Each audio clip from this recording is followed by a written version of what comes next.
يا أيها الذين آمنوا ليستأذنكم الذين ملكت أيمانكم والذين لم يبلغوا الحلم منكم 3 مرات من قبل صلاة الفجر وحين تضعون ثيابكم من الظهيرة ومن بعد صلاة العشاء 3 عورات لكم ليس عليكم ولا عليهم جناح بعدهن طوافون عليكم بعضكم على بعض كذلك يبين الله لكم الآيات والله عليم حكيم.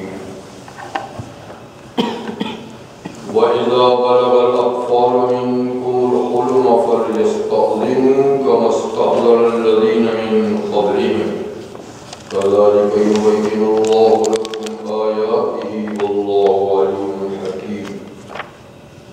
والقواعد من النساء اللاتي لا يرجون نكاحا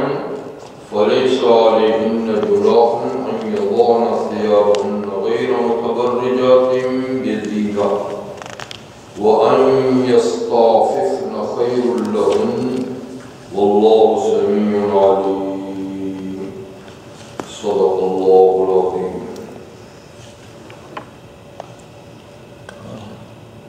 سورۃ النور کی آیت نمبر 58 سے 60 تک آیات کے سامنے تلاوت کی ہے. ان آیات مبارکہ سے پہلے اللہ تعالیٰ نے اہل ایمان سے اس بات کا وعدہ کیا کہ جو تم میں مومن ہوں گے اور نیک اعمال انجام دینے والے تو انہیں زمین کی خلافت اللہ ضرور دے گے. یعنی ایمان کامل اور اعمال صالحہ کی شرط کے ساتھ زمین میں اقتدار اللہ تعالیٰ دیں گے. اور یہ ایسا ہی ہے جیسے کہ تم سے پہلے اللہ تعالیٰ اقتدار دے چکے ہیں اس وقت کے مومنوں اور نیک اعمال کرنے والوں کو. ایک بات اور دوسری کہ تمہارے دین کو مضبوط بنا دیں گے, یعنی دین کو جما دیں گے اور دین عملی لحاظ سے جاری و ساری ہو جائے گا تمہارے معاشرے میں. اور تیسری بات کہ تمہارے خوف کو اللہ امن سے بدل دیں گے, خوف کی حالت امن سے بدل دیں گے. یہ لوگ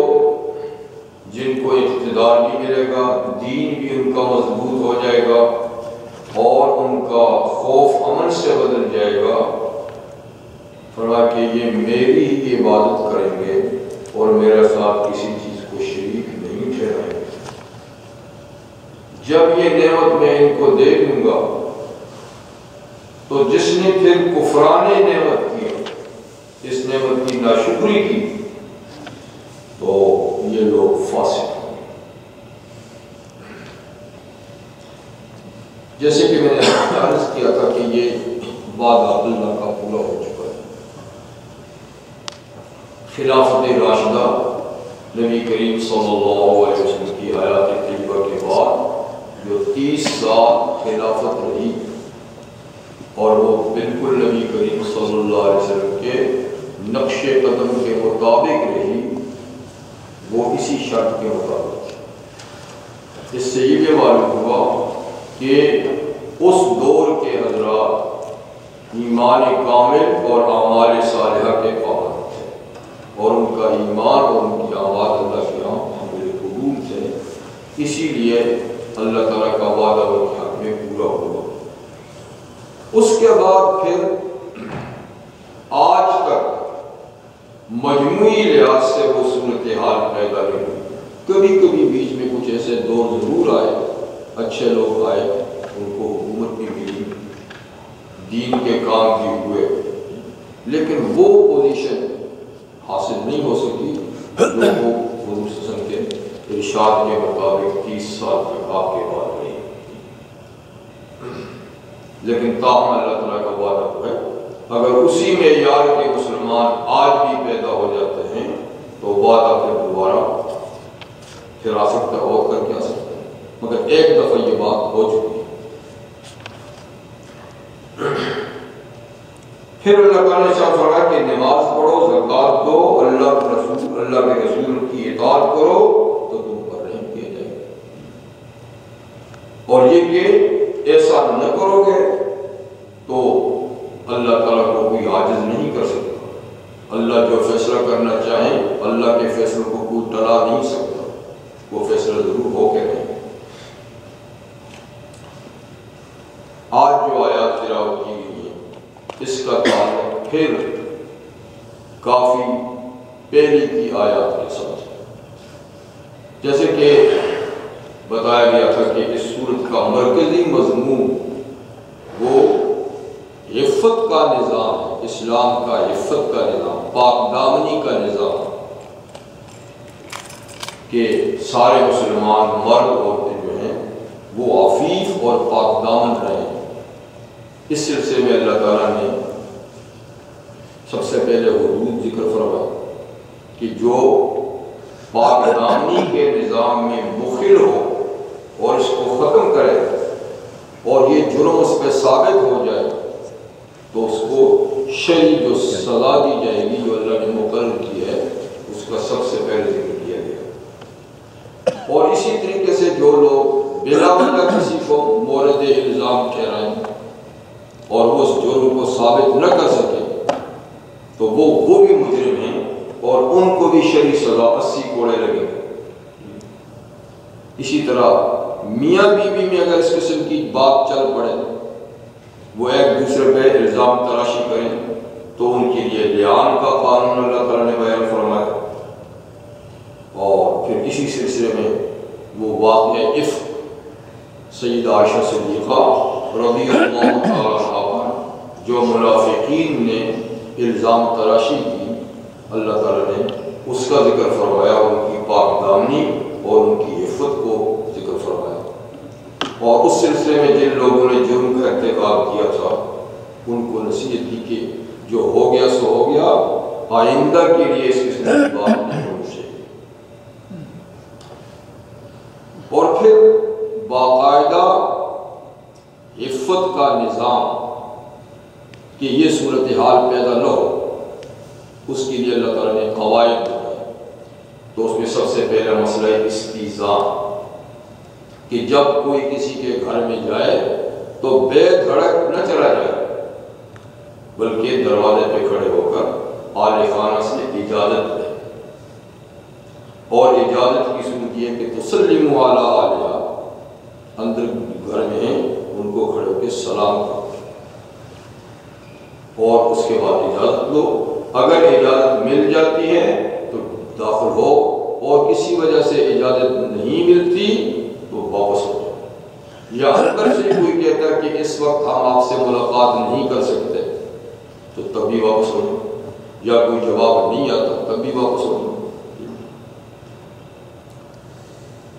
ایک بات یہ ہوئی. اور دوسری بات یہ ہے کہ استیذان کے سلسلے میں بھی حضور صلی اللہ علیہ وسلم کے ارشاد گرامی ہے کہ جو معروف طریقے ہیں جیسے کہ آج کل بہت سارے طریقے ہیں اجازت دینے کے، کان کر دی یعنی بیل بجا دی، تو اس زمانے میں دراز نوک کیا جاتا تھا صرف. تو اس میں یہ تھا کہ جو آدمی اجازت دے دروازے پہ تو بالکل دروازے کے سامنے نہ کھڑا ہو بلکہ سائڈ میں کھڑا ہو. اس لیے ہو سکتا ہے کہ اچانک دروازہ کھولے اور وہاں دروازے ہی اس زمانے میں کہاں ہوتے تھے، زیادہ تر پردہ لٹکا ہوتا تھا تو پردہ ادھر ادھر سڑک گیا تو پھر مسئلہ وہی ہو جائے گا. اور سائڈ میں کر کھڑا اور اجازت کا منتظر رہے، اجازت ملے تو جاؤ نہیں. اسی کے ساتھ پھر اللہ تعالیٰ نے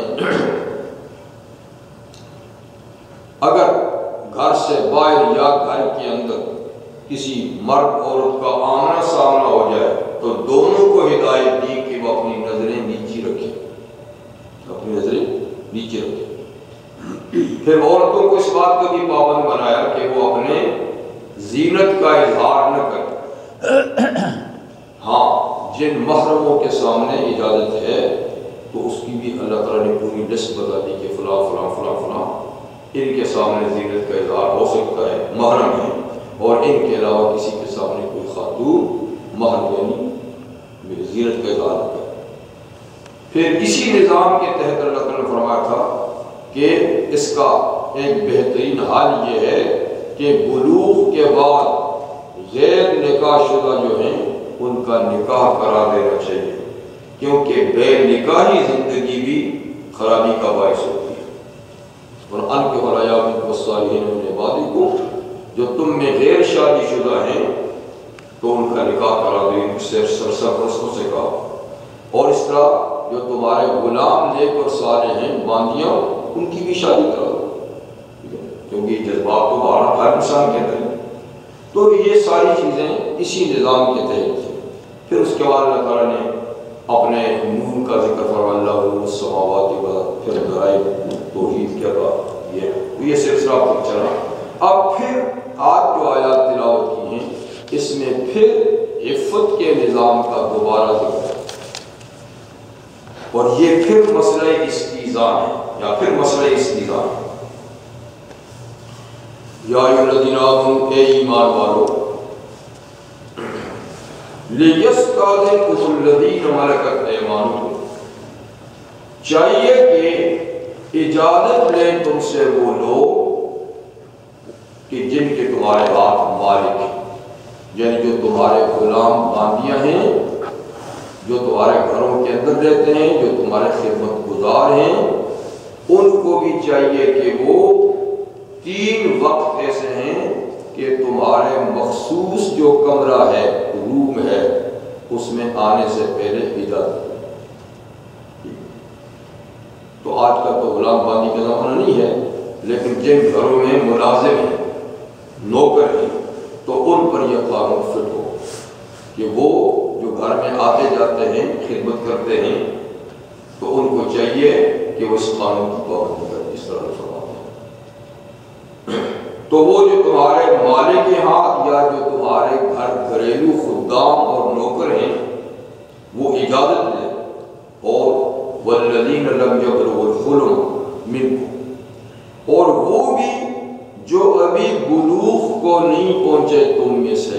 تم میں سے یعنی تمہارے گھر والے، یعنی تمہارے بیٹے، تمہارے پوتے، نواسے اگر گھر میں رہتے ہیں اور ابھی وہ بالغ نہیں ہوئے، نابالغ ہیں، تو وہ بھی ان خاص اوقات میں خاص جو کمرے ہیں، یہ بیڈ روم وغیرہ، تو ان میں آنے کی اجازت دیں. امام قرطبی رحمہ اللہ فرماتے ہیں کہ بعض محدثین اور مفسرین حضرات فرماتے ہیں کہ 4 سال کے بچے کو بھی اس بات کا پابند بنایا جائے، اس کو عادت ڈالی جائے کہ بے دھڑک وہ سونے کے کمرے میں نہ آ جائے کرے. خاص طور پہ یہ جو 3 وقت بتائے جا رہے ہیں کہ ان 3 اوقات میں بچوں کو، 11 کے بچے اس پابندی سے مستثنیٰ ہیں. اور یہاں جن نابالغ بچوں کا ذکر ہے، یہ نابالغ بچے وہ ہیں جو قریب البلوغ ہیں تو نابالغ ہیں لیکن ابھی بلوغ کے قریب ہیں، یعنی 10 سال کا ہے، 11 سال کا ہے، 12 سال کا ہے وہ. لیکن وہ فرماتے ہیں کہ عادت 4 سال کے بچے سے لگانی چاہیے، تاکہ جو آگے بڑھتا جائے تو اس کی عادت. ایک دم 10-11 سال کے بچے پہ آپ پابندی لگائیں گے تو اس کے لیے مشکل ہو جائے گا. تو خیر 4 سال کا بچہ تو ہمارے ہاں بہت ہی چھوٹے ہوتے ہیں، لیکن اندازاً 6 سال 7 سال، زیادہ سے زیادہ 7 سال کے بچوں کو ضرور اس چیز کی عادت ڈالی جائے، کیونکہ رحمت عالم صلی اللہ علیہ وسلم نے 7 سال کے بچوں کو تعلیم کے لیے ابتدا آپ نے واضح کیا، اور تعلیم کی ابتدا نماز سے کہ منہ سے بیان کیوں کا بلو سبا، کہ جب بچے 7 سال کے ہو جائیں تو اب ان کو نماز کا کہو، ابھی کہو کہ تو نوالے. وَإِذَا بَلَغُوا 10 فَاضْرِبُوا عَلَيْهَا، اور جب 10 سال کے ہو جائیں اور پھر بھی نماز نہ پڑھیں تو آپ ان کی ہلکی پھلکی سرزنش بھی کرو، پٹائی بھی کرو، تاکہ وہ حالانکہ ابھی وہ نماز فرض نہیں، نماز فرض ہوگی بالغ ہونے کے بعد، لیکن 7 سال سے 10 سال تک پیار اور محبت سے نماز کا کہو، اور 10 سال کا ہو جائے اور پھر سستی کرے تو سرزنش بھی کرو، تاکہ جب اس بارڈر پہ پہنچے نا، بلوغ پہ پہنچے تو پھر اس کی عادت بن چکی ہوئی ہے۔ اس سے معلوم ہوا کہ 7 سال سے بچوں کو ان چیزوں کی تعلیم کی ابتدا ہو جانی چاہیے، اجازت نہیں ہو، لیکن اس سے پہلے کوئی سمجھدار بچہ ہے پہلے سے بھی شروع کیا جا سکتا ہے، لیکن اس عمر کو پہنچ جائے پھر یہ چیزیں شروع ہو جانی چاہیے، کچھ روزے رکھوا دیے جی، کچھ دوسرے نیک کام تو بنیاد پڑ جائے۔ تو جن کے تمہارے ہاتھ مالک ہیں، یعنی تمہارے غلام باندیاں یا تمہارے گھر کے ملازم، یا وہ لوگ جو ابھی بلوغ کو نہیں پہنچے، ان کو چاہیے کہ وہ اجازت لیں ثلاث مرات، تین ٹائم جی۔ کون سے ٹائم؟ من قبل صلاۃ الفجر، فجر کی نماز سے پہلے، کیونکہ وہ سونے والے ہیں، فجر کی نماز سے پہلے لوگ سوئے ہوئے ہوتے ہیں۔ بالفرض اگر ان میں سے کوئی جاگے اور اس کو کسی بیڈ روم میں جانے کی ضرورت پڑے تو اب یہ بے دھڑک نہ جائے، کیونکہ کمرے میں کوئی سو رہا ہوگا، جب سو رہا ہوگا تو نہ معلوم کس حال میں، اس سے پہلے وہ اجازت۔ ایک وَحِينَ تَضَعُونَ ثِيَابَكُم مِّنَ الظَّهِيرَةِ، اور اس وقت جب تم اتار رکھتے ہو اپنے کپڑے دوپہر کے وقت، قیلولے کا وقت، دوپہر کے وقت بھی جب آرام کرتے ہیں تو اس وقت اتار رکھنے کا مطلب یہ ہے کہ عموماً گرمی کے زمانے میں خاص طور پر جہاں اے سی نہیں ہے، جہاں پنکھے نہیں ہیں، جہاں شدت کی گرمی ہوتی ہے تو وہاں بہت سے کپڑے فالتو اتار دیے جاتے ہیں، عموماً کوئی لوگ ایک ہی دھوتی میں، ایک ہی چادر میں لیٹ جاتے ہیں، تو ایسے وقت میں ہو سکتا ہے کہ وہ چادر بھی ادھر ادھر سڑک جائے جی، تو اگر کوئی بے دھڑک چلا جائے گا تو بے پردگی ہو جائے گی۔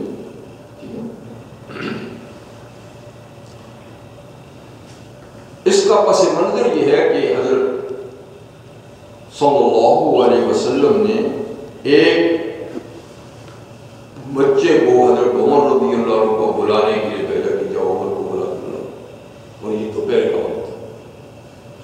یہ بچہ بے دھڑک بغیر اجازت کے چلا گیا، اور اس وقت حضرت عمر رضی اللہ عنہ قیلولہ فرما رہے تھے، دوپہر کا آرام کر رہے تھے، انہوں نے صرف ایک ہی چادر اپنے اوپر لے رکھی تھی جو پورے بدن پہ وہ بھی نہیں تھی باہر، لیکن یہ بچہ اچانک چلا گیا کہ حضور آپ کو بلا رہے ہیں، تو اس طرح اچانک آنے پر ان کو بڑی شرمندگی سی محسوس ہوئی کہ میرا پورا جسم ڈھکا ہوا نہیں ہے اور یہ بچہ آ گیا ہے، حالانکہ وہ نابالغ تھا تو بالغ نہیں تھا، اور اسی وقت حضرت عمر رضی اللہ عنہ کے دل میں یہ بات آئی اور یہ دل میں دعا کی کہ کاش اللہ تعالیٰ کوئی ایسا قانون بھیج دے کہ ایسے اوقات میں بغیر اجازت کے لوگ نہ آیا، کاش کی اللہ تو ان کی دعا قبول ہوئی، اور یہ آیت اللہ فرما دی کہ 3 وقت ایسے ہیں جس میں اجازت لیے بغیر کسی کی خوابگاہ یا آرام گاہ میں نہیں جانا چاہیے، تو دوپہر۔ تیسرا وَمِن بَعْدِ صَلَاةِ الْعِشَاءِ، عشاء کی نماز کے بعد، کیونکہ یہ سونے کا وقت ہے اور اس وقت بھی کسی کو بغیر اجازت کے ان کے بیڈ روم میں نہیں جانا چاہیے۔ ثلاث عورات لکم، یہ 3 پردے کے وقت ہیں تمہارے، یہ 3 تمہارے پردے کے وقت ہیں، لہذا ان میں جو گھر میں خدمتگار ہیں، خدام وغیرہ ہیں، وہ ان کو اجازت کے بغیر نہیں ہے، یعنی خاص کمروں میں، ایسے نہیں کہ ہم کو دعائی جائیں، خاص کمروں میں۔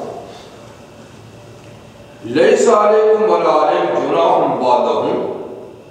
نہ تم پر کوئی گناہ ہے نہ ان پر کوئی گناہ ہے ان 3 اوقات کے بعد کہ تم ایک دوسرے کے کمروں میں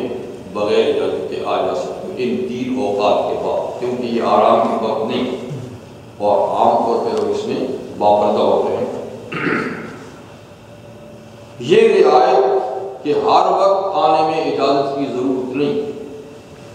صرف ان 3 اوقات میں اجازت کی ضرورت ہے، یہ اس لیے کہ طوافون علیکم بعضکم علی بعض، تم میں سے جو بعض حضرات ہیں بعض دوسروں کے پاس چکر لگاتے ہی رہتے ہیں، طواف سے نا طواف گھومتے رہتے ہیں، یعنی گھر کے اندر ضرورت کے لیے گھومتے رہتے ہیں، ایک دوسرے کے پاس آتے جاتے رہتے ہیں، تو اس لیے ہر وقت پابندی لگائی جا نہیں سکتی، لیکن 3 وقت چونکہ خاص پردے کے ہیں اس میں بے پردگی کا اندیشہ ہے، تو اس لیے ان 3 وقتوں کے اندر جو ہے وہ احتیاط کیا ہے، باقی میں کوئی ضرورت نہیں ہے بغیر اجازت کے آئیں جائیں، اس لیے کہ طواف وہ تو گھومنے پھرنے والے ہیں، ایک دوسرے کی خدمت کے لیے آنا جانا رہتا ہے۔ کذالک یبین اللہ لکم الآیات، ایسے ہی اللہ تعالیٰ بیان کرتے ہیں تمہارے لیے احکامات، آیات کا معنی احکامات بھی ہوتا ہے، معجزات بھی ہوتا ہے اور آیات قرآنی بھی ہوتا ہے۔ واللہ علیم حکیم، اور اللہ تعالیٰ علم و حکمت والے ہیں، یعنی جو قانون اللہ تعالیٰ دیتے ہیں وہ پورے علم کی بنیاد پر دیتے ہیں اور پوری حکمت کے مطابق، ہر قانون اللہ تعالیٰ کا پر از حکمت ہوتا ہے۔ تو یہ ایک استیزان کا مسئلہ یہاں پر اللہ تعالیٰ نے ان لوگوں کے لیے بیان کیا جو گھروں کے اندر رہتے ہیں، خدمت گزار ہیں یا بچے ہیں، تو 3 اوقات ہیں۔ اس زمانے میں تو یہ ضروری تھا، یہ اجازت دینی ضروری تھی، اس لیے کہ کپڑوں کی قلت تھی، ٹھیک ہے نا، اور موسم شدت کا گرم ہوا کرتا تھا، تو بے پردگی کا شدید خطرہ ہوتا تھا ان 3 اوقات میں، لیکن اب وہ دور نہیں رہا، ٹھیک ہے نا، اب کپڑے بھی بافر، آپ کو پتا ہے کہ سونے کا سلیپنگ سوٹ الگ ہے، صبح کو الگ ہے، شام کا الگ ہے، تو اس لیے کوئی ننگا پن اب نہیں ہو، اور دوسرا یہ کہ نہ اس قسم کی شدت کی گرمی ہے، ماشاءاللہ ایسے ہی ہے، پنکھے ہیں، ہر قسم کا آرام ہے، تو اب ان اوقات میں اگر کوئی آ جائے بغیر اجازت کے تو وہ شدید حکم اب نہیں ہے، اسی کی بے پردگی روکنے کی وجہ سے نا، تو اب بے پردگی کا اندیشہ نہیں، ہاں کسی جگہ اگر ایسی صورتحال ہے تو وہاں وہی حکم ہوگا، لیکن عام حالات میں اب چونکہ اس کی ضرورت نہیں رہی تو اب صرف مستحب ہے، واجب نہیں ہے۔ اس زمانے میں یہ واجب تھا، یا ایسی ہی کوئی صورتحال جیسے دیہات وغیرہ ہے جہاں یہ چیزیں یہ نہیں ہیں، یا جہاں غربت افلاس زیادہ ہے، کپڑوں کی بھی قلت ہے، تو وہاں تو اب بھی یہی حکم ہوگا، لیکن جو شہر ہے یا کھاتے پیتے لوگ ہیں تو ان کے ہاں اب یہ وجوبی حکم نہیں، لیکن مستحب پھر بھی ہے کہ آدمی کسی بھی خاص کمرے میں، سونے کے کمرے میں جائے تو پہلے اجازت لے لے، 3 اوقات، لیکن مستحب ہے، یعنی آپ واجب نہیں۔ وَإِذَا بَلَغَ الْأَطْفَالُ مِنكُمُ الْحُلُمَ، اور جب بچے تم میں بلوغ کو پہنچ جائیں، یہ تو نابالغ بچوں کی بات تھی نا، کہ ان کو صرف عادت ڈالنی ہے جو قریب البلوغ ہیں، لیکن ابھی بھی وہ قانون کے پابند نہیں، قانون کی پابندی کی عادت ڈالنی ہے، لیکن جب باقاعدہ وہ بالغ ہو جائیں، اچھا تو بالغ کب ہوتے ہیں، بچے بالغ کب ہوتے ہیں، تو یاد رکھیے اگر ان میں بلوغ کی کوئی نشانی ظاہر ہو جائے تو جس وقت بلوغ کی نشانی ظاہر ہوگی اسی وقت سے ان کو بالغ قرار دیا جائے گا۔ تو لڑکیوں میں بلوغ کی نشانی ہے حیض کا خون آیا جسم کے بعد، ٹھیک، اور لڑکوں میں احتلام خواب کا، ٹھیک، اگر یہ آ گیا تو یہ بلوغ کی نشانی ہے، لیکن کبھی یہ نشانی ظاہر نہیں ہوتی، دیر تک نہیں ہوتی، ایسا بھی ہوتا ہے۔ تو اگر یہ نشانی نہ ظاہر ہو کسی کی، تو پھر عمر کے لحاظ سے آئمہ کا اس میں عمر کے بارے میں تھوڑا سا اختلاف ہے۔ بعض آئمہ فرماتے ہیں کہ لڑکی کے لیے 15 سال اور لڑکے کے لیے 16 سال۔ امام ابو حنیفہ رحمہ اللہ فرماتے ہیں لڑکی کے لیے 17 سال اور لڑکی کے لیے 18 سال۔ یہ ایک قول ہے، لیکن فتویٰ اس پہ ہے کہ دونوں کے لیے 15 سال۔ جب 15 سال کے ہو جائیں لڑکا لڑکی اور کوئی اس سے پہلے نشانی ان میں ظاہر نہ ہو، تو 15 سال جب عمر ہو جائے تو بس وہ بالغ سمجھے جائیں گے۔ تو وَإِذَا بَلَغَ الْأَطْفَالُ مِنكُمُ الْحُلُمَ، جب بچے تم میں حلم یعنی بلوغ کو پہنچ جائیں تو فَلْيَسْتَأْذِنُوا كَمَا اسْتَأْذَنَ الَّذِينَ مِن قَبْلِهِمْ، تو پھر وہ باقاعدہ اندر آنے کی اس طرح اجازت مانگیں جیسے وہ لوگ اجازت مانگتے تھے جن کا ذکر پہلے گزر چکا ہے۔ جب بالغ ہو گئے تو اب ان کے لیے باقاعدہ ضابطہ ان پہ لاگو ہو گیا، قانون پہ لاگو ہو گیا، اور باقاعدہ ان کو اب اندر آنے کے لیے اسی طرح اجازت مانگنی ہوگی جس طریقے سے وہ بہت پہلے گزر چکی ہے کہ دروازے پہ آ کر پہلے اجازت لو، اجازت مل جائے تو اندر جاؤ۔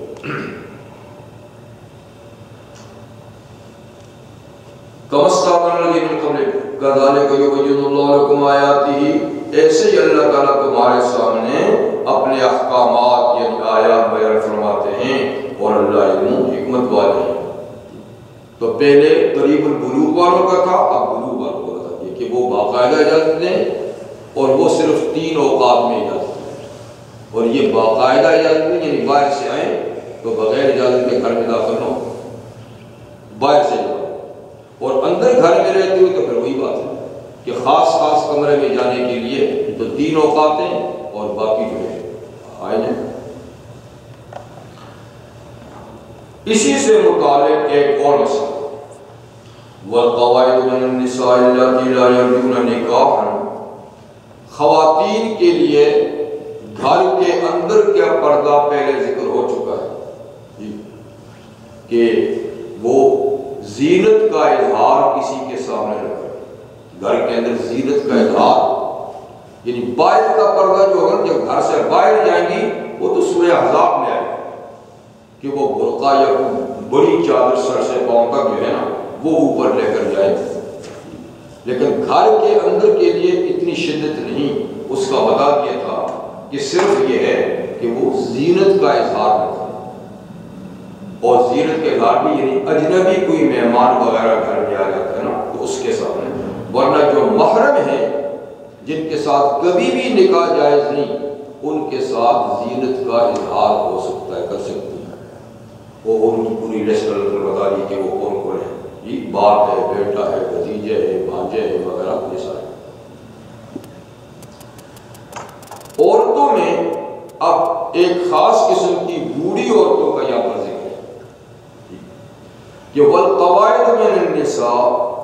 اور بیٹھی رہنے والی عورتیں۔ بیٹھی رہنے کا مطلب یہ نہیں کہ چلتی پھرتی نہیں ہیں، یعنی نکاح سے بیٹھ گئی ہیں، اب ان کو نکاح کی ضرورت نہیں، وہ اتنی عمر کو پہنچ چکی ہیں کہ اب ان میں نکاح کی خواہش یا نکاح کی کوئی ضرورت نہیں رہی ہے۔ وہ تو یہ قواعد جو ہے نا یہ قائد کی جمع ہے، اور اصل میں تو مؤنث کا لفظ قائدتن ہونا چاہیے، اور یہ قواعد جو ہے قائد جو ہے مذکر کا لفظ، ٹھیک، لیکن بیٹھے رہنا 2 طرح کا، ایک تو اس طرح ہم بیٹھے ہوئے ہیں، اگر اس قسم کے بیٹھنے کی بات ہو تو پھر قائدتن کی جمع ہے قواعد، ٹھیک، اور ایک جو قائد کی جمع قواعد ہے تو اس بیٹھنے کا مطلب یہ ہے کہ نکاح سے بیٹھنا، نکاح نہ کرنا، شادی کی ضرورت نہیں، تو یا چونکہ ان عورتوں کا ذکر ہے جو شادی سے بے نیاز ہیں، اب ان کو شادی کی ضرورت نہیں، وہ عمر کی اس حد تک پہنچ چکی ہیں، اس کی ان کو رغبت نہیں، اس لیے یہ قائد کی جاتا ہے۔ اور قائد اسی بیٹھنے کو کہتے ہیں جس میں شادی سے بیٹھ جانا، شادی میں۔ والقواعد من النساء، اور عورتوں میں سے بیٹھی رہنے والی عورتیں یعنی نکاح نہ کرنے والی عورتیں، اللاتی لا یرجون نکاح، یعنی وہ عورتیں جو اب امید نہیں رکھتی نکاح کی، ضرورت نہیں سمجھتی ہیں نکاح کی، تو فلیس علیہن جناح ان یضعن ثیابہن، ان پر کوئی حرج نہیں ہے کہ وہ اتار رکھیں اپنے فالتو کپڑے، ان کو بہت زیادہ لپٹ لپٹا کے رہنے کی ضرورت نہیں ہے، یعنی ہلکے پھلکے لباس میں وہ رہ سکتی ہیں، یعنی گھر میں ہیں تو صرف دوپٹہ ہے، یہ بھی کافی ان کے لیے، تو ہاں لیکن یہ بھی غیر متبرجات بزینت، بشرطے کہ وہ اپنی زینت کو ظاہر کرنے والی نہ ہو، یعنی کپڑے کم کپڑے ہلکے پھلکے کپڑوں میں زینت کا اظہار مقصود نہیں، تب تو وہ فالتو کپڑے زائد کپڑے اتار رکھ سکتی ہیں گھر کے، ٹھیک ہے، لیکن اگر زائد کپڑے اتار کر کا مقصد کسی کے سامنے زینت کا اظہار ہے تو پھر اس کی اجازت نہیں ہے، تو اس لیے یعنی وہ گھر کے اندر ہلکے پھلکے لباس میں بھی رہ سکتی ہیں، ہاں یہ کہ گھر سے باہر جائیں گی تو پھر تو وہ بھی پردہ کرنا پڑے گا، لیکن اس میں بھی وہ شدت نہیں ہوگی جو دوسری جوان عورتوں کے لیے، وہ شدت نہیں ہوگی۔ وَأَن يَسْتَعْفِفْنَ خَيْرٌ لَهُمْ، اور یہ کہ وہ گھر کے اندر اس اجازت کے باوجود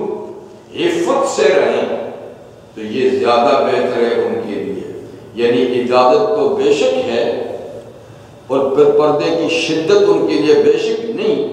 لیکن پھر بھی اگر وہ پردے کی شدت اختیار کر کے گھر میں رہیں اور خوب لپٹ لپٹا کے رہیں تو یہ زیادہ بہتر ہے ان کے حق میں۔ واللہ سمیع علیم، اور اللہ تعالیٰ سننے والے اور جاننے والے ہیں، سب کی باتیں سننے والے، سب کے حالات اللہ تعالیٰ جاننے والے ہیں۔ یہ باتیں تھیں 3 آیات کے اندر استیزان کے مسئلے اور پردے کے مسئلے سے متعلق۔ اب اس کے بعد ایک لمبی آیت میں اللہ تعالیٰ کھانے پینے کے مسائل کا ذکر فرماتے ہیں کہ بسا اوقات کچھ ایسے لوگ ہوتے ہیں کہ جن کے لیے کسی کے گھر میں کھانے بغیر اجازت کے کھانے پینے کی کوئی یعنی پابندی نہیں، تو اللہ تعالیٰ ان کا ذکر فرماتے ہیں کہ یہ لوگ اگر ان اپنے رشتہ داروں کے گھر چلے جائیں اور بغیر ان کی اجازت کے کچھ کھا پی لے تو یہ ممانعت نہیں، اس لیے کہ یہ ایسا رشتہ ہے کہ اس میں عموماً کوئی رشتہ دار دوسرے رشتہ دار کو کھانے سے روکتا نہیں، بلکہ وہ کسی کے بغیر اجازت کے بھی کھا لینے پہ خوشی کا اظہار کرتے ہیں اور اجازت لینے کو معیوب سمجھتے ہیں کہ بھائی یہ کسی غیر کا گھر تو نہیں ہے، تم مجھ سے پوچھتے ہو، اور بغیر پوچھے کھا لو تو زیادہ خوشی کھاتی، اپنے ہی گھر کا نا اسی لیے کھا رہا، اپنا گھر کا نا اسی لیے کھا رہا۔ تو اس قسم کے یعنی بعض رشتے ایسے ہیں کہ جن میں بے تکلفی ہوتی ہے، تو وہاں اگر کوئی جائے اور گھر والوں سے پوچھے بغیر کھانا لے کر کھا لے تو فرمایا کہ اس کی اجازت ہے۔ تو اب اس میں 2 قسم کے لوگ ہیں، ایک تو ہے معذور لوگوں کو تو ویسے یعنی اجازت ہے عذر کی وجہ سے کہ وہ گھر والوں سے پوچھے بغیر کچھ لے کر کھا لے، کیونکہ وہ معذور ہیں، اور معذوروں کو تو کوئی بھی نہیں ہوتا، اپنا ہے یا پرایا ہے، ٹھیک ہے، بشرطے کہ اس میں کوئی انسانیت ہے۔ تو ایک معذور ہیں، وہ تو کسی کے گھر میں بھی چلے جائیں تو بغیر پوچھے کھا لیں، اس لیے کہ معذوروں کو کچھ ٹھیک، اور دوسرے رشتہ دار تو وہ سارے رشتے اللہ تعالیٰ نے گن کے بتا دیے کہ یہ رشتے ایسے ہیں کہ جن میں تکلف کی ضرورت نہیں، بے تکلف ان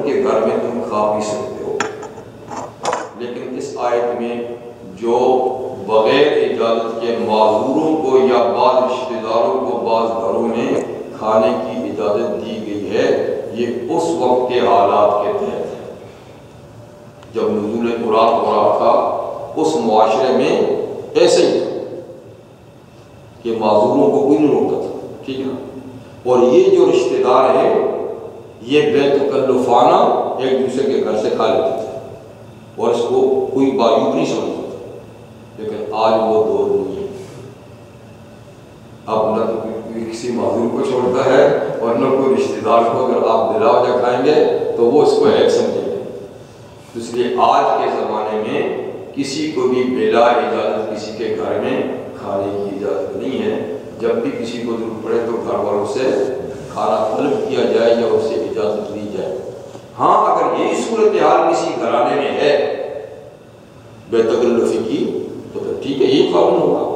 لیکن چونکہ عام گھرانوں میں اب یہ چیز نہیں رہی ہے نا کہ اجازت کے بعد کوئی کھا لے، تو جہاں یہ چیز نہیں ہے وہاں اجازت لینی پڑے گی، اور جہاں بے تکلفی ہے تو وہاں یہ قانون ہوگا کیا اگر اس کا کھا لے، ٹھیک ہے۔ تو پہلے اللہ تعالیٰ معذوروں کا ذکر فرماتے ہیں، لَيْسَ عَلَى الْأَعْمَى حَرَجٌ وَلَا عَلَى الْأَعْرَجِ حَرَجٌ وَلَا عَلَى الْمَرِيضِ حَرَجٌ۔ حرج کوئی حرج نہیں، کوئی تنگی نہیں اندھوں پر، نابینا پر، اور نہیں لنگڑوں پر جن کی ٹانگیں نہیں ہیں، اور نہیں بیماروں پر۔ تو اندھے، لنگڑے اور کسی بھی بیماری میں مبتلا بیمار، ان پہ یعنی کوئی حرج نہیں کہ یہ کسی صحت مند کے گھر سے کچھ کھا لے۔ وَلَا عَلَىٰ أَنفُسِكُمْ، اور خود تمہارے اپنے نفسوں پر بھی کوئی حرج نہیں، خود تمہارے اپنے اوپر بھی کوئی حرج نہیں۔ یہ چوتھی بات ہوگی۔ تو اندھے، لنگڑے، بیمار اور تم خود، اے لوگو تم خود، تم پر کوئی حرج نہیں کس بات میں؟ أَن تَأْكُلُوا مِن بُيُوتِكُمْ، کہ تم اپنے گھروں سے کھاؤ، تم اپنے گھروں سے کھاؤ۔ تو اپنے گھروں میں کھانے میں تو باقی کوئی تنگی نہیں ہے، آدمی کا اپنا گھر ہے تو ظاہر بات ہے، ٹھیک ہے نا، اس کو تو کسی سے اجازت دینے کی ضرورت نہیں ہے، اپنا گھر ہے تو اپنے گھر میں تو مانگنے کی ضرورت نہیں، اجازت لینے کی ضرورت نہیں ہے۔ لیکن اس کے ساتھ ساتھ وہ تین قسم کے لوگ جو ہیں وہ بھی اس کے اندر شامل ہیں، یعنی وہ بھی اگر تمہارے گھر میں آئیں تو اجازت کے بغیر کھا سکتے ہیں، جیسے کہ تم خود بغیر اجازت کے اپنے گھر میں کھا سکتے ہیں، ٹھیک۔ او بیوت آبائکم، یا اپنے باپوں کے گھر، یا اپنے باپوں کے گھر۔ اگر گھر ہی میں رہتا ہے آدمی، ٹھیک ہے نا، تو ظاہر بات ہے کہ وہ تو گھر سب کا مشترک ہے، سب کا گھر مشترک ہے، اس کی حرج کی بات نہیں ہے۔ لیکن کبھی ایسا ہوتا ہے کہ باپ اور بیٹے یا بیٹی کا گھر الگ الگ ہوتا ہے، تو ایسی صورت میں اگر بیٹا بیٹی اپنے باپ کے گھر چلے جائیں اور بغیر پوچھے کھائیں تو کوئی حرج کی بات نہیں ہے، یعنی اس کو کوئی معیوب نہیں سمجھتا اور اس میں اجازت لینے کو کوئی ضروری نہیں سمجھتا، بلکہ ماں باپ خوش ہوتے ہیں کہ اچھا بیٹا بیٹی آئے ہیں اور کھا رہے ہیں تو ان کو خوشی ہوتی ہے، اس لیے وہاں پوچھنے کی ضرورت نہیں ہے۔ لیکن کسی جگہ اگر اس کو معیوب سمجھا جاتا ہو تو پھر پوچھنا پڑے گا، کسی جگہ اگر ایسا ہو، لیکن عموماً ہوتا نہیں، ٹھیک ہے۔ او بیوت آبائکم، او بیوت امہاتکم، یا اپنی ماؤں کے گھر۔ تو عموماً تو یہ کہ ماں باپ کا گھر جو ہوتا ہے وہ ایک ہی گھر ہوتا ہے، جو باپ کا گھر ہے وہ ماں کا گھر ہے، جو ماں کا گھر ہے وہ باپ کا گھر ہے، عموماً کیسے ہی ہوتا ہے، ٹھیک۔ لیکن کبھی ایسا بھی ہوتا ہے کہ ماں باپ میں علادگی ہو چکی ہوتی ہے، ٹھیک، تو باپ کسی اور جگہ شادی کر لیتا ہے، ماں کسی اور جگہ شادی کر لیتی ہے، تو اس وقت وہ ماں کا گھر الگ ہو جاتا ہے، باپ کا گھر اور الگ ہو جاتا ہے۔ تو ایسی صورت میں بھی ان کے اگر دونوں میں سے کسی کے گھر چلی جائے اور بغیر اجازت کے کھا پی لے تو یہ اس میں کوئی حرج نہیں، وہ تنگی محسوس نہیں کرے گی۔ لیکن اگر ایسی کوئی صورت ہے فرض کر کے سوتیلا باپ ہے اس کو پسند نہیں کرتا تو پھر وہاں اجازت دینی پڑے گی۔ لیکن جہاں ایسی بات نہیں ہے تو اجازت کی ضرورت نہیں۔ او بیوت اخوانکم، یا اپنے بھائیوں کے گھر،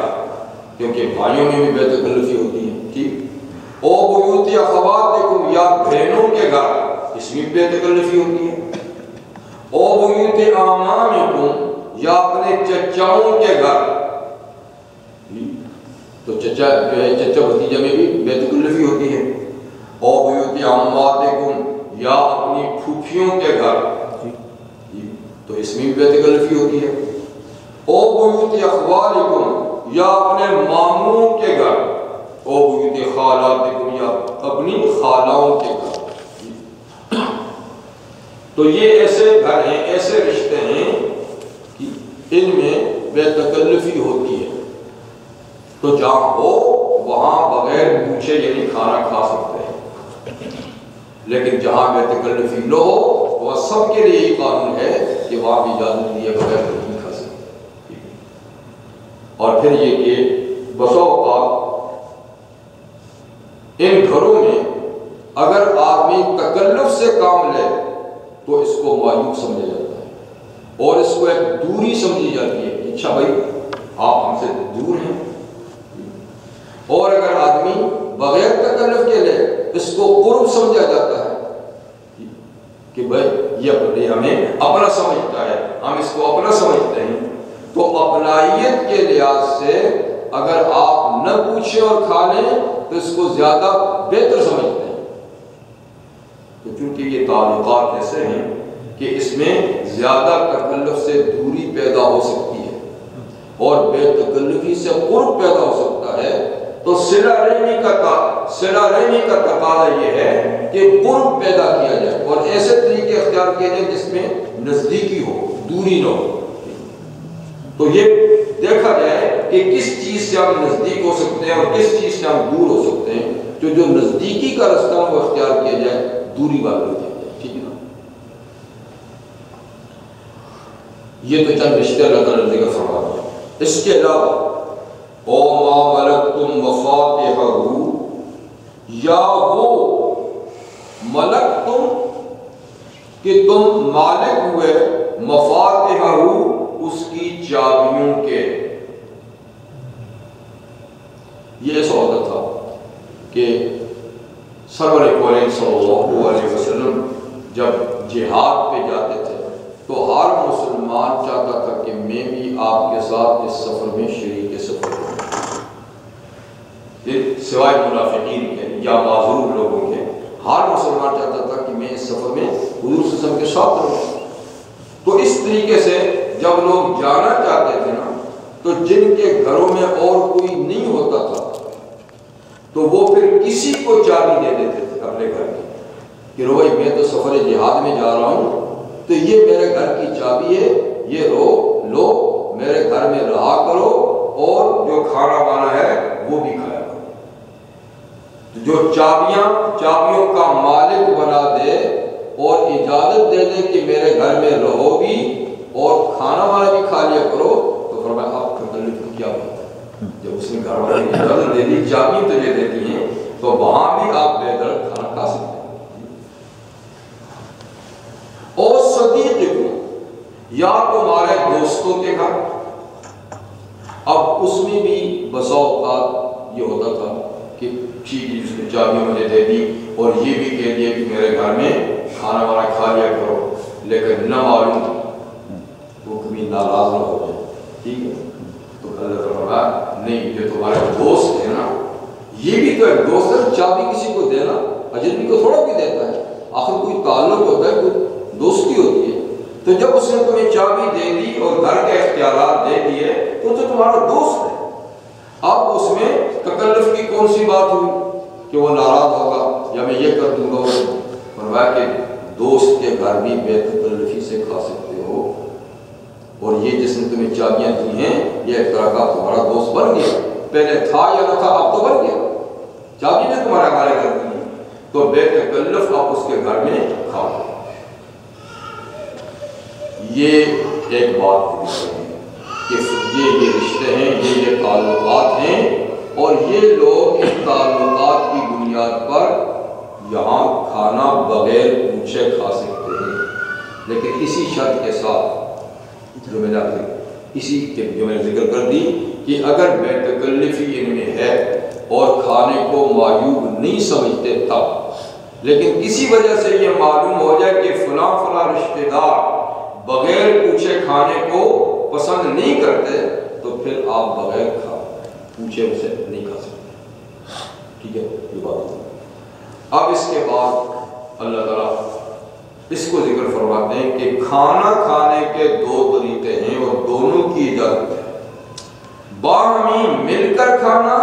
الگ الگ پلیٹوں میں کھانا۔ تو الگ الگ پلیٹوں میں کھانے کی بھی اجازت ہے اور ایک پرات میں بھی کھانے کی اجازت ہے۔ فرمایا اس میں جو تمہیں سہولت ہو، جو چیز تم پسند کرو اس طریقے سے کر سکتے ہیں۔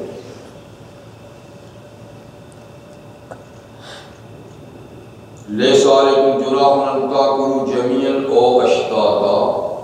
تم پر کوئی حرج نہیں کہ تم ایک ساتھ مل کر کھاؤ، او اشتاتا یا متفرق طریقے سے الگ الگ کھاؤ۔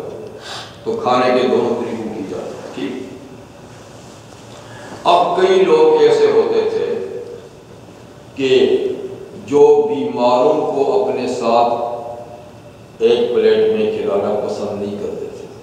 آج بھی لوگ ویسے ہی پسند کرتے ہیں، بیماروں کی کیا بات ہے، صحت مند ہی نہیں کھاتے، لیکن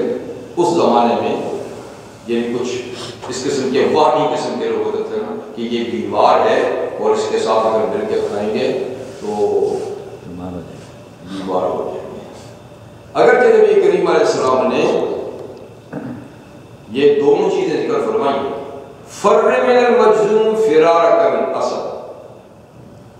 یہ فرمایا کہ مجذوم یعنی جذامی، جذام ایک بیماری ہے، جذامی سے یوں بھاگو جیسے شیر سے آدمی بھاگتا ہے۔ یہ کمزور عقیدہ والوں کے لیے فرمایا تاکہ ایسا رہو کہ اس کے ساتھ رہو، اس کے ساتھ مل کے کھاؤ، اور کل اللہ تمہیں وہ بیماری لگا دے اور تم کو اس نے بیماری لگا دی تو شرک میں مبتلا ہو جاؤ گے۔ وہ کون ہوتا ہے تمہیں بیماری لگانے والا، یا بیماری خود کون ہوتی ہے تمہیں لگنے والی؟ بیماری تو اللہ تعالیٰ لگاتے ہیں نا، اللہ ہی بیماری لگاتے ہیں، اللہ تعالیٰ شفا دیتا ہے۔ لیکن چونکہ یہ ذہنوں میں بات ہے کہ فلاں فلاں بیمار کے پاس گئے، اس کا جھوٹا کھایا، اس کے ساتھ کھایا تو بیمار ہو گئے، ورنہ جن کو یہ اندیشہ ہے، کمزور عقیدہ ہے نا، وہ ان سے الگ رہے، دور رہے، تاکہ یہ عقیدہ ہی پیدا کرے۔ لیکن خود نبی کریم صلی اللہ علیہ وسلم نے جذامی کے ساتھ ایک پلیٹ میں کھایا، ثقۃ باللہ، فرمایا ثقۃ باللہ و توکل علیہ، اللہ پر اعتماد کرتے ہوئے، توکل کرتے ہوئے، اس لیے کہ پکا عقیدہ یہ ہے کہ کوئی کام از خود نہیں ہوتا جب تک کہ اللہ تو دونوں چیزیں بتائیں، جس کا عقیدہ مضبوط ہے پرواہ نہیں، ساتھ کھائے، اور جس کا کمزور ہے الگ کھائے۔ تو کئی لوگ بیماروں کے ساتھ نہیں کھاتے تھے، ٹھیک، اسی اندیشے سے بیمار نہیں، اس لیے فرمایا کہ تمہاری مرضی الگ رکھا، تمہاری مرضی ایک ساتھ ہو، لیکن جہاں تک برکت کا تعلق ہے وہ ایک ساتھ کھانے میں، برکت سے کہ ایک ساتھ ایک پلیٹ میں۔ کچھ حضرات نے حضور صلی اللہ علیہ وسلم سے شکایت کی کہ حضور ہم کھاتے تو ہیں لیکن پھر بھی آسودگی حاصل نہیں ہوتی، طبیعت سیر نہیں ہوتی، تو آپ نے فرمایا شاید تم الگ الگ کھاتے ہو تو تم مل کر کھایا کرو، اور مل کے کھانے میں یہ بھی ہوتا ہے کہ بسا اوقات ایک آدمی کا کھانا دو کو کافی ہو جاتا، دو کا تین کو کافی ہو جاتا، تین کا پانچ کو کافی ہو جاتا ہے، تو خیر مل کر کھانے میں بہرحال برکات کی، لیکن تاہم یہ پابندی نہیں ہے کہ ضرور ایسا کرو، بلکہ فرمایا کہ اکٹھا کھاؤ، وہ اشتہار تمہاری مرضی کی بات ہے۔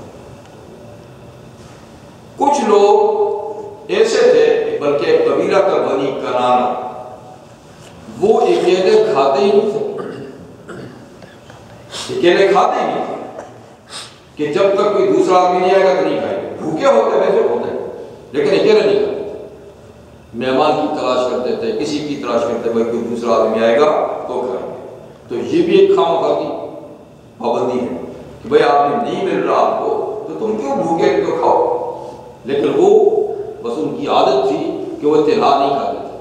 تو اس لیے اللہ تعالیٰ نے فرمایا کہ نہیں، یہ پابندی کوئی ضروری نہیں ہے، تمہارا جی چاہے تو الگ الگ کھاؤ، تمہارا جی چاہے کوئی مہمان ملتا ہے آدمی ملتا ہے تو ساتھ کھاؤ، نہیں ملتا تو اکیلے کھاؤ، لیکن نہیں کوئی ملتا تو اس کے لیے بھوکوں مارنا اپنا آپ کو یہ کون سی انسانیت کی بات ہے؟ تو یہ کھانے کے دو طریقے ہوئے۔ اب اس کے بعد اللہ تعالیٰ گھروں میں داخلے کے وقت سلام جو تحیہ سلام ہے اس کا ذکر فرماتے ہیں۔ فَإِذَا دَخَلْتُمْ بُيُوتًا، ایک تو سلام تھا نا اجازت لینے کے لیے، وہ جو پیچھے گزر چکا ہے کہ کسی کے گھر داخلے سے پہلے اجازت لو، اور اجازت کا طریقہ یہ کہ فَتُسَلِّمُوا عَلَىٰ أَهْلِهَا، گھر والوں کو سلام کرو۔ یہ مطلقاً جب اپنے گھر میں داخل ہو، وہ چونکہ دوسروں کے گھر اجازت لے کے داخل ہونے کی بات تھی نا کہ دوسروں کے گھر میں داخل ہو تو اجازت لے کے داخل ہو، اور جب داخل ہو تو ان کو سلام بھی کرو۔ یہ اپنے گھر کون سا ہے؟ اذا دخلتم بیوتا، جب تم گھروں میں داخل ہو یعنی اپنے گھروں میں داخل ہو، فسلموا علی انفسکم، تو اپنے لوگوں کو سلام کرو، اپنے لوگوں کو۔ انفسکم کا یوں تو لفظی معنی ہے نا اپنے اوپر سلام کرو، خود اپنے کو سلام کرو، لیکن اس سے مطلب یہ کہ اپنے لوگ جو گھر میں ہیں، بیوی بچے جو اور تو ان کو سلام کرو۔ اور یہ بھی ہے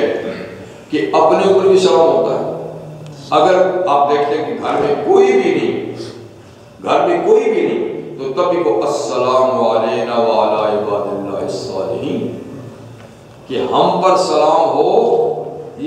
اور جو اللہ کے یہاں صالح بندے یعنی فرشتے یا کوئی جنات رہے تو ان کو سلام ہو،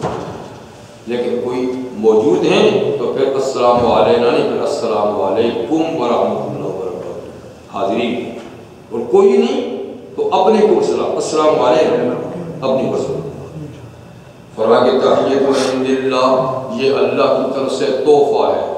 ایک بہت بڑا بابرکت تحفہ ہے، السلام علیکم، سلامتی کی دعا ہے، تو یہ اللہ تعالیٰ کی طرف سے گفٹ ہے، مبارکۃ طیبہ،